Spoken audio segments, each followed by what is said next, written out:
வணக்கம் நேயர்களே. கனடாவில் உள்ள சில குழுக்கள் பிரிவினைவாதத்தை தோற்றுவிக்கின்றன.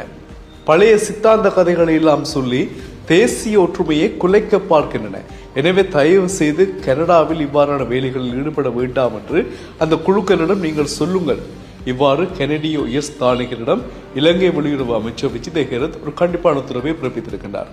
இது என்ன மாதிரி விஷயமாக போகுதுன்னு சொன்னால், கனடாவில் புலிகள் அமைப்பினுடைய கொடிகள் சின்னங்களை பொது வழிகளில் பயன்படுத்துகிறார்கள்.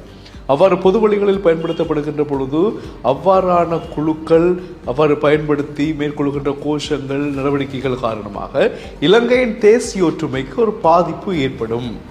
ஏனென்றால் பழைய கதைகள், பழைய சித்தாந்த கதைகள், முந்தி நடந்த பிரச்சனைகள் எல்லாத்தையும் கதைக்க இலங்கையாக்களுக்கு அது ஞாபகம் வரும்.